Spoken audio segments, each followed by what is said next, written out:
दोस्तों गिरी ट्यूटोरियल के इस प्लेटफॉर्म पे आपका बहुत बहुत स्वागत है। आज हम लेकर आ गए हैं 12th का सिलेबस और फर्स्ट लेसन मैथमेटिकल लॉजिक। बहुत ही मेहनत के साथ ये पूरा का पूरा सिलेबस हम कवर करेंगे, बट दोस्तों आपके प्यार और सपोर्ट की जरूरत है। अगर आपने प्यार और सपोर्ट दिखाया, जितना आप शेयर करोगे टाइम टेबल में आपके क्लास का लेक्चर उतना ही ज्यादा होगा। तो मुझे उम्मीद है कि आप जल्दी से जल्दी अपने दोस्तों को शेयर कर दो। चलो स्टार्ट करते हैं मैथमेटिकल लॉजिक। अब यहां पे आपको कुछ दिख रहा होगा, इसके बारे में बताऊंगा, इसका आंसर आपको ही देना है थोड़ी देर के बाद। अब देखो यहां पे इस टॉपिक को स्टार्ट करने के पहले इसमें जो सबसे पहला टॉपिक है वो है स्टेटमेंट। स्टेटमेंट स्टार्ट करने के पहले थोड़ा सा अपने को पहले चलना पड़ेगा। अब स्टेटमेंट स्टार्ट करने के पहले कहां चलना पड़ेगा? इंग्लिश ग्रामर पे। अब ये बहुत ही डिफिकल्ट इंग्लिश ग्रामर नहीं है, सिंपल सा है और मैं पूरा अच्छे तरीके से आपको समझा दूंगा, बिल्कुल भी टेंशन नहीं लेना है। अब देखो there are 4 types of sentences, there are 4 types. First type that is assertive, second type कौन सा? इंपरेटिव, थर्ड टाइप कौन सा? इंट्रोगेटिव, और फोर्थ टाइप कौन सा? एक्सक्लेमेटरी। ये 4 टाइप तो आपको आते हैं, नहीं आते होंगे ये भी समझा दे रहा हूं। देखो एक्सक्लेमेटरी में उल्टा आया आता है, नॉर्मल सा एक छोटा बच्चा भी वो समझ जाएगा। इंपरेटिव सेंटेंस में क्या होगा? इंपरेटिव मतलब जहां पे हम ऑर्डर देते हैं। फॉर एग्जांपल हमने ऑर्डर दिया, किसी ने ऑर्डर दिया कम हियर, तो उसने अगर ऑर्डर दिया तो ये क्या आ जाएगा? Imperative sentence. Then interrogative sentence कौन सा होगा? इंट्रोगेटिव सेंटेंस मतलब जहां पे क्वेश्चंस पूछे जाते हैं। फॉर एग्जांपल यहां पे कि व्हाट इज योर नेम, तो ये क्वेश्चन पूछा गया है दोस्तों, तो क्वेश्चन वाले जो रहेंगे वो इंटरोगेटिव में आएंगे। और अगर ये तीनों के अलावा अगर कोई भी सेंटेंस अगर आपको दिखाई दे रहा होगा तो कौन सा होगा? असर्टिव। और असर्टिव को ही हम क्या बोलते हैं? डिक्लरेटिव। याद रखना, असर्टिव को ही हम क्या बोलते हैं? डिक्लरेटिव। फॉर एग्जांपल आपको मैं बोल रहा हूं कि Mumbai is the capital of Maharashtra. Please बहुत ही अच्छे से ध्यान देना, आपको स्टेटमेंट का मतलब समझ जाएगा। तो स्टेटमेंट किसको बोलते हैं? अब यहां से मैं आपको समझा रहा हूं, Mumbai is the capital of Maharashtra. अगर मैंने ऐसा बोला तो सच में मुंबई महाराष्ट्र का कैपिटल है दोस्तों? हाँ सर सही बात है, मुंबई जो है महाराष्ट्र का कैपिटल है। तो यहां पे मैं जो स्टेटमेंट बोल रहा हूं ना, मतलब ये जो मैं सेंटेंस बोल रहा हूं ना, इस सेंटेंस में आप मुझे ट्रू है सेंटेंस मतलब राइट है सेंटेंस या रॉन्ग है आप जज कर पा रहे हो। जैसे मैंने बोला Mumbai is the capital of Maharashtra, तो आप सोचोगे यार मुंबई सच में महाराष्ट्र का कैपिटल है? हाँ मुंबई तो महाराष्ट्र का कैपिटल है। आप बोलोगे सर राइट है, मुंबई महाराष्ट्र का ही कैपिटल है। तो दोस्तों जहां पे मैं राइट और रॉन्ग के बारे में जजमेंट कर पाता हूं ना, तो उसे मैं क्या बोलूंगा? उसे मैं बोलूंगा स्टेटमेंट। फॉर एग्जाम्पल जैसे अगर मैंने बोला कि Delhi is the capital of Maharashtra, अब आप तुरंत बोलोगे सर दिल्ली महाराष्ट्र का कैपिटल नहीं है, दिल्ली तो इंडिया का कैपिटल है। मतलब ये स्टेटमेंट, ये जो सेंटेंस है वो क्या हो गया? सेंटेंस ये क्या हो गया? रॉन्ग हो गया। अब राइट और रॉन्ग तो हम पहले से ही पढ़ते आ रहे हैं, छोटे से ही हमें पता है कि राइट क्या होता है, रॉन्ग क्या होता है। बट यहां पे हम पढ़ेंगे ट्रू और फॉल्स। अब मैं बोलूंगा Mumbai is the capital of Maharashtra, तो आप बोलोगे ये राइट है। राइट मतलब ये क्या है? ट्रू है। तो आप इसे अब राइट मत बोला करो, अब क्या बोलोगे? ट्रू। तो ऐसे सेंटेंस जहां पे मैं ट्रू और फॉल्स के बारे में जजमेंट कर पाऊंगा तो उसे मैं क्या बोलूंगा? स्टेटमेंट। फॉर एग्जाम्पल अगर समझो यहां पे लिखा है कम हियर, अगर किसी ने बोला कि कम हियर या बोला कि ब्रिंग 1 ग्लास ऑफ वाटर, ऐसा अगर किसी ने बोला तो उसमें आप क्या बोलोगे? बताओ ये राइट है कि रॉन्ग है? ट्रू और फॉल्स इसमें क्या बता सकते हो? बताओ इसमें कुछ ट्रू और फॉल्स बता सकते हो? नहीं बता सकते। किसी ने बोला कि व्हाट इज योर नेम, तो इसमें बताओ ट्रू और फॉल्स क्या बोलोगे? क्या इसमें सही है क्या गलत है, इसमें क्या बोलोगे? किसी ने बोला कि गॉड ब्लेस यू, क्या बोलोगे इसमें सही? तो जहां पे अगर मैंने यही बोला कि अगर समझो मैंने ऐसे बोला कि Chennai is the capital of Maharashtra, अगर मैंने फॉर एग्जांपल बोला Chennai is the capital of Maharashtra, तुरंत आप बोलोगे सर ये तो गलत है, मुंबई है। तो ये क्या हो गया? फॉल्स हो गया। तो जहां पे हम सही और गलत, अगर मैंने बोला कि व्हाट इज योर नेम, तो इसमें आप सही और गलत क्या बोलोगे? तो आई थिंक आपको समझ में आ रहा है कि जहां पे हम ट्रू और फॉल्स के बारे में जजमेंट कर पाते हैं वहां पे क्या आएगा? उसे ही हम क्या बोलेंगे? स्टेटमेंट। तो ऐसे सेंटेंस जिसके अंदर हम ट्रू और फॉल्स, पर वैसे सेंटेंस कौन से होते हैं? असर्टिव। और असर्टिव को हम क्या बोलते हैं? डिक्लरेटिव। याद रखना। अब यहां पे आप मुझे बताओ ये भेदभाव क्यों, और यहां क्वेश्चन मार्क है, तो आप बस मुझे बता के कमेंट करके बताना कि इसमें से ये कौन सा सेंटेंस है। बस यही आप कमेंट करके बताना, फिर हम बाद में बताएंगे कि भेदभाव क्यों चल रहा है। अब देखो यहां पे स्टेटमेंट है, स्टेटमेंट के बारे में ऑलरेडी मैंने आपको समझा दिया है। स्टेटमेंट क्या होता है? Statement is a declarative sentence which is either true or false. For example Mumbai is the capital of Maharashtra, या तो ये ट्रू होगा या तो ये फॉल्स होगा, दोनों नहीं होगा दोस्तों। या तो देखो Mumbai is the capital of Maharashtra, हाँ ये तो है, मतलब ये ट्रू है, समझ में आएगी नहीं? तो दोनों में से कोई एक रहेगा। अब देखो यहाँ पे ट्रूथ वैल्यू ऑलरेडी मैंने आपको एक्सप्लेन कर दिया। Mumbai is the capital of Maharashtra है ना, ये है ना, तो इसलिए इसका ट्रूथ वैल्यू क्या आएगा, कैपिटल टी। क्या आएगा, कैपिटल टी। अगर मैंने बोला कि Delhi is the capital of Maharashtra, तो ये स्टेटमेंट क्या है दोस्तों, ये जो स्टेटमेंट है ये फॉल्स है ना, ये स्टेटमेंट क्या है, फॉल्स है। दिल्ली जो है महाराष्ट्र का कैपिटल तो नहीं है ना, तो ये फॉल्स है, तो इसलिए इसका ट्रूथ वैल्यू क्या आएगा, कैपिटल ऑफ एफ। हमेशा दिमाग में बिठा लो, जो ट्रू होगा उसका ट्रूथ वैल्यू क्या होगा, कैपिटल टी, जो फॉल्स होगा उसका ट्रूथ वैल्यू क्या होगा, कैपिटल एफ। अब चलते हैं आगे। अब देखो यहाँ पे कुछ क्वेश्चंस हैं, मैंने बोला ना हमारे लेक्चर्स में, हम लेक्चर्स में ही प्रैक्टिस कराते जाएंगे, देन इसके बाद जब मैं एक्सरसाइज स्टार्ट करूंगा ना, एकदम जोरदार तरीके से आप लोग सॉल्व करोगे। अब देखो यहाँ पे 5 × 2 क्या होता है दोस्तों, 5 2 क्या होता है, 10 होता है, बट यहाँ पे कितना लिखा है, 11। अब यहाँ पे मैं जजमेंट कर पा रहा हूँ ना, ये रॉन्ग है, फॉल्स है ना, मतलब ये क्या हो गया, स्टेटमेंट हो गया, और ये कैसा स्टेटमेंट है, फॉल्स, मतलब इसका ट्रूथ वैल्यू क्या आएगा, capital F. Mumbai is the capital of Maharashtra, जिंदगी पूरी की पूरी इसी में चली गई, कितना अभी स्टार्टिंग से ही ये पूरा का पूरा एक्सप्लेन किया। ओपन दी विंडो, जल्दी से बताओ, ओपन दी विंडो में मैं ट्रू और फॉल्स क्या बताऊंगा, तो बताओ ये स्टेटमेंट है, अगर स्टेटमेंट नहीं है तो कौन से टाइप का सेंटेंस है ये बताना, जल्दी कमेंट करके बताना, और लास्ट वाला भी आपके लिए दे रहा हूं। देन इसके बाद ओपन सेंटेंसेस, बहुत लोगों को इसके अंदर कंफ्यूजन होता है, मैं बहुत ही सिंपल सा एग्जांपल से आपको बता रहा हूं। For example x + 5 which is equal to 12 लिखा है। अब देखो यहां पे x + 5 इक्वल टू 12 लिखा है, अगर मैं यहां पे x का वैल्यू, अगर मैंने यहां पे x का वैल्यू कितना लूंगा जिससे मेरा आंसर 12 आएगा, मैं 5 में कितना ऐड करूंगा मेरा आंसर 12 आएगा, तो आपको पता है कि 7 ऐड करूंगा तो सर आंसर 12 आ जाएगा। ठीक है, मैंने इसमें 7 ऐड किया, मेरा आंसर 12 आ गया, मतलब मेरा स्टेटमेंट जो दिया है वो सही हो गया। ठीक है, ये जो मेरा स्टेटमेंट जो दिया है वो सही हो गया। बट अगर सपोज मैंने यहाँ पे 8 ऐड कर दिया, तो अगर मैंने x के प्लेस पे 8 ले लिया, क्योंकि यहाँ पे बोला नहीं है ना, मैं अपने मन से कुछ भी ले रहा हूँ, 8 ले लिया तो ये रॉन्ग हो जाएगा। 8 + 5 13 हो जाता है। अगर सपोज मैंने 9 ले लिया, तो ये कंडीशन के ऊपर डिपेंड करता है कि यहाँ पे मैं कौन सा वैल्यू ले रहा हूँ। अगर सपोज मैंने यहाँ पे 7 लिया, तो ये जो दिया हुआ है ये स्टेटमेंट क्या हो जाएगा, ट्रू हो जाएगा। बट अगर समझो मैंने यहाँ पे 8 ले लिया, ये मैंने अगर समझो यहाँ पे 8 ले लिया तो रॉन्ग हो जाएगा, तो ये फॉल्स हो जाएगा। तो ये डिपेंड किसके ऊपर दोस्तों करता है, कंडीशन पे डिपेंड करता है कि वहां पे आप वैल्यू कौन सा ले रहे हो। हाँ, तो इस टाइम पे ऐसे इस टाइप के अगर कोई भी क्वेश्चन आते हैं जो कंडीशन के ऊपर डिपेंड करते हैं ना, तो उसे हम क्या बोलते हैं, ओपन सेंटेंसेस। तो वो क्या रहेगा, ये ओपन सेंटेंसेस रहेगा, वो कोई भी स्टेटमेंट होगा क्या, नहीं होगा, क्योंकि ये डिपेंड करता है कि यहाँ पे हम कौन सा वैल्यू ले रहे हैं। पर अभी देखो मैं एक और एग्जाम्पल से आपको एक्सप्लेन कर रहा हूँ। x + 5 इक्वल टू 12, और यहां पे बाजू में अगर दिया है कि the value of x which is equal to 6, अगर उन्होंने दे दिया है, अगर यहां पे 6 रखो, 6 + 5 कितना होता है, 11 होता है।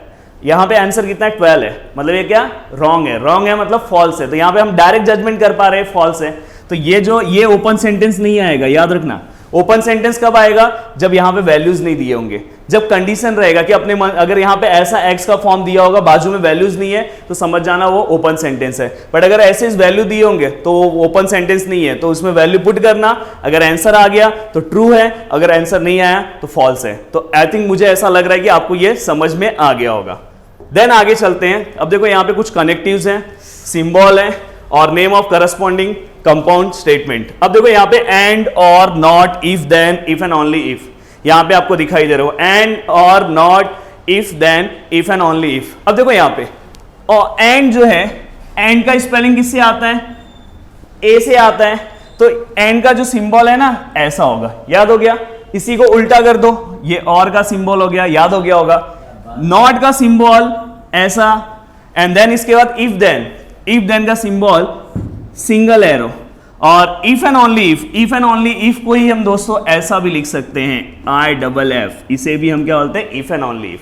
तो इफ एंड ओनली इफ का सिंबल डबल एरो होता है। तो आई थिंक मेरे साथ आप याद कर लो, एंड का याद हो गया आपको, ए का जहां से स्पेलिंग आता है, और का उसका उल्टा, और दे दो भाई, और दे दो। निगेशन, सिमिलैरिटी का साइन याद करो, 10th में पढ़ा है। और बाद में यहां पे नेक्स्ट है इफ देन, सिंगल एरो, और if and only if, double arrow.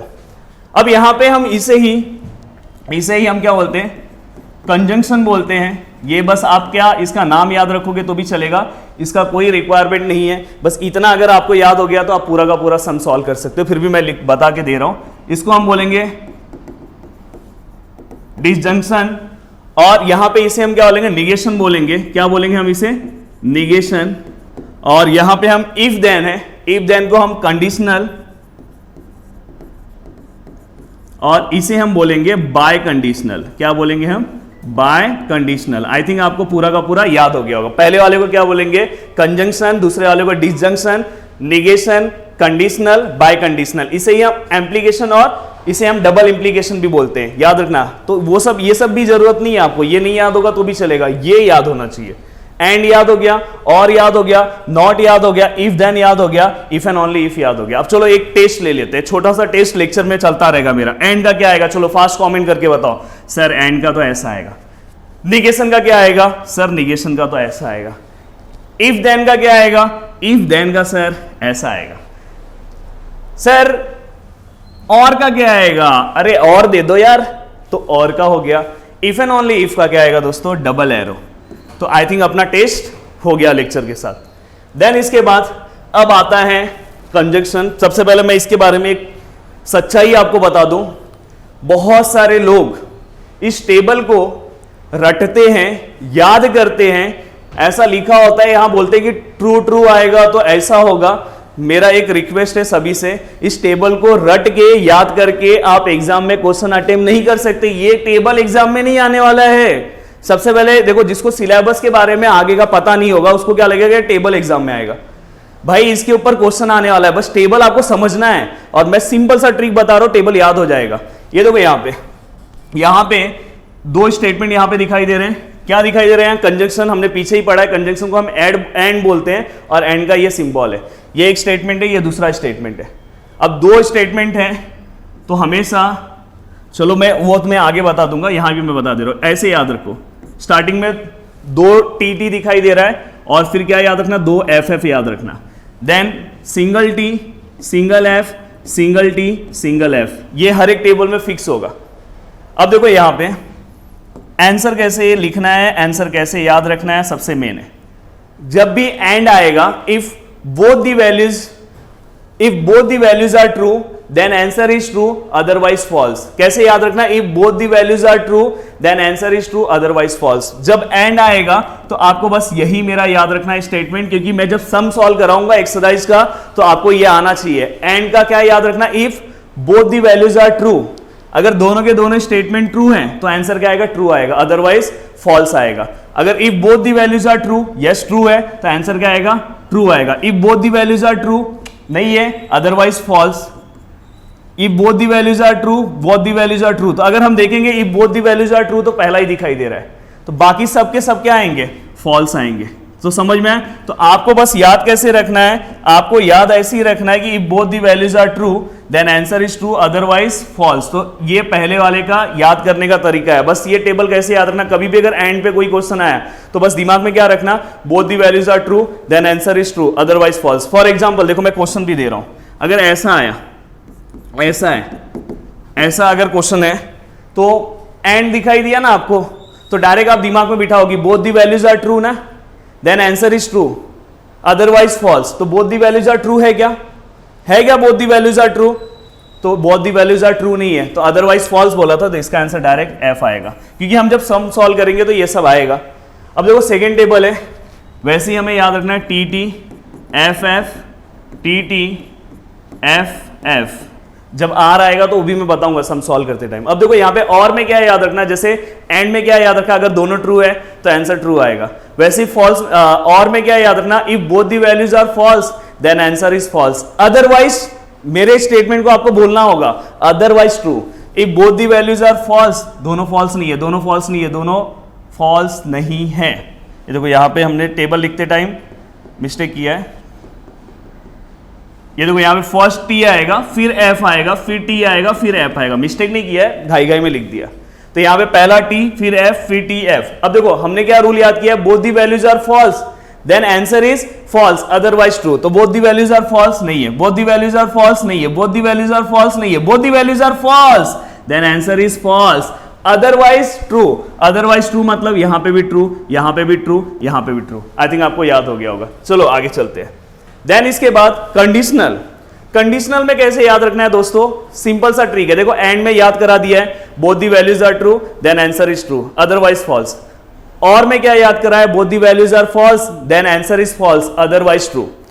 Then इसके अंदर if first value is true and second value is false, then answer is false. याद रखना, इफ, देखो इसका मैं पहले टेबल बना लूं, स्टार्टिंग में ये दो दो लेते हैं, फिर सिंगल सिंगल लेते हैं।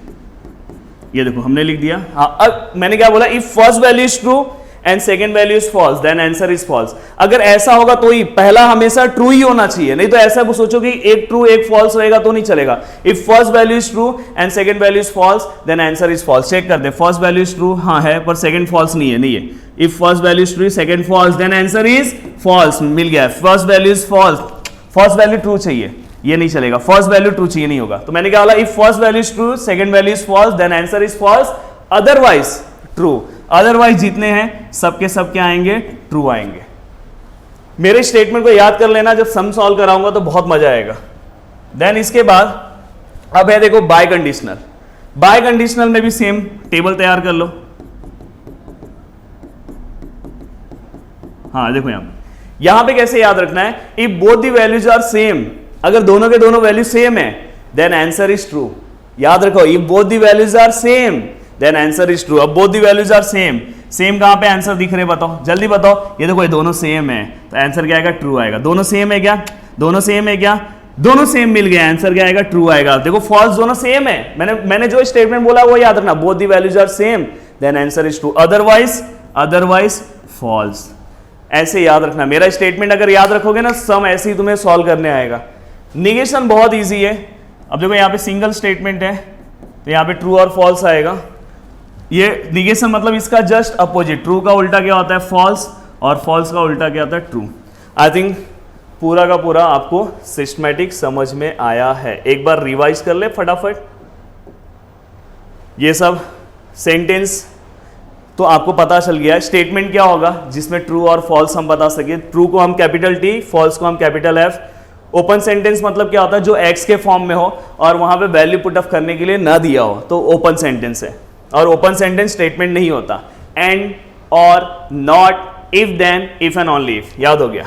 देन इसके बाद कंजंक्शन क्या होगा, कंजंक्शन मतलब if both the values are true, if both the values are true, then answer is true. याद रखना, ऐसे याद रखना, कंजंक्शन में एंड में if both the values are true, then answer is true, otherwise false. Then इसके बाद दूसरा क्या याद रखोगे, डिसजंक्शन में क्या याद रखोगे, both the values are false, then answer is false, otherwise true. Then इसके बाद यहां पे कंडीशनल क्या याद रखोगे, इफ देन वाला, ये सिंबल से भी याद रख सकते हो। इसमें क्या याद रखना है, first value true, second value false, then answer is false, otherwise true. And then इसके बाद इसमें क्या याद रखना है, बाय कंडीशनल में क्या याद रखना है, या डबल एरो में, अगर दोनों सेम है तो आंसर ट्रू आएगा, अदरवाइज फॉल्स। दोनों सेम थे, आंसर ट्रू, दोनों सेम थे, आंसर ट्रू। देन इसके बाद निगेशन में जस्ट उल्टा। दोस्तों प्लीज रिक्वेस्ट है, कोई भी टेबल को रटेगा नहीं। टेबल को ऐसे बोलने से नहीं होता कि ट्रू, जैसे ऐसे बोलने से कुछ नहीं होगा, ट्रू ट्रू आएगा तो इधर ट्रू होगा। ऐसे ऐसे आप टेबल क्वेश्चन सॉल्व करने जाओगे तो कैसे क्वेश्चन सॉल्व करोगे बताओ। ये टेबल थोड़ी ना आने वाला है एग्जाम में बनाने के लिए, टेबल नहीं आने वाला है, टेबल के क्वेश्चन आएंगे। तो प्लीज नेक्स्ट टाइम से ध्यान रखना सब लोग। ओके, स्टार्ट करते हैं और यहाँ पे लेक्चर एंड करते हैं। हमने तो स्टार्ट भी कर दिया था, पूरा का पूरा एंड हो गया। जितना हो सके एक्सरसाइज स्टार्ट करेंगे ना, जल्दी आएगा, एक्सरसाइज भी आएगा फास्ट। जितना हो सके इसे लोगों तक शेयर करो, स्टार्टिंग से एंडिंग तक पूरा सिलेबस कंप्लीट करा के देंगे। थैंक यू सो मच दोस्तों, दिल से थैंक्स। जय हिंद दोस्तों।